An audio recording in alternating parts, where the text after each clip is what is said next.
असलामुअलैकुम जी किसान भाइयों, क्या हाल चाल है जी। उम्मीद है कि तुसी सारे खैर खैरियत नाल होवोगे। ते तुसी देख लो जी, टाइम होया इस टाइम 10 बजे का तकरीबन।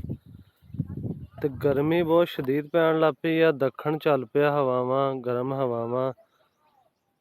ते मौसम भी बहुत खुश्क हो गया, क्योंकि महकमा मौसमियात ने दस्सिया वा कि हुण बारिशां जड़ियां 28-29 जून तो शुरू होणगियां। ते मौसम हार्ड होने की वजह तो बहुत सारे जेह्ड़े मसाइल जेह्ड़े पैदा होणगे, क्योंकि पहले मौसम ठंडा रहा तो खादां वगैरह दित्तियां वा, तो यकदम मौसम जदों हार्ड हुंदा वा तो नरमे की फसल नूं रुकने का डर हुंदा वा कि जिहड़ी फसल की ग्रोथ जिहड़ी आ ओह रुक जांदी है। इस वास्ते जिमींदारां भरावां नूं यह मशवरा वा कि नरमे नूं टाइम नाल पानी दिंदे रहो फसल नूं।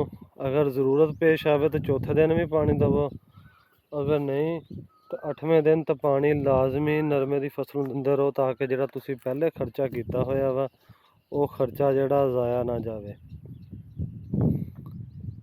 ते जे अगर तुसीं पानी की बचत करोगे तो साफदार जेह्ड़े पहले वाले खर्चे आ वो भी जीरो हो जाएंगे, फसल भी रुक जाएगी और नवें सिरों दोबारा फिर खादां ज़्यादा देनियां पैणगियां, तो फिर जाके फसल जिहड़ी आ ओहदी ग्रोथ तुरेगी। तो लिहाजा मेरी तमाम जिमींदारां नूं यही रिक्वेस्ट आ कि कपाह की फसल नूं पानी टाइम नाल हुण दिंदे रहियो, ते गलती कताई इहदे विच बिल्कुल ना करियो। थोड़े जे खर्चे बदले ते पानी जरूर उहनूं लाओ, क्योंकि अगर तुसीं पानी नहीं लाओगे तो फसल भी रुकेगी और उसका नुकसान ये होएगा कि पहले वाला खर्चा भी जीरो हो जाएगा, तो नवा खर्चा मुड्डों फिर ज़्यादा खुराक देनी पेगी।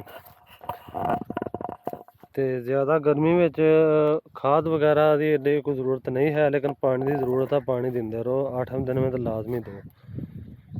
ये सी साडी एक छोटी जी इन्फॉर्मेशन वीडियो, इनू लाइक शेयर करियो, दुआवां च याद रखियो। इहदे नाल ही सानूं दो इजाज़त। अल्लाह हाफिज़।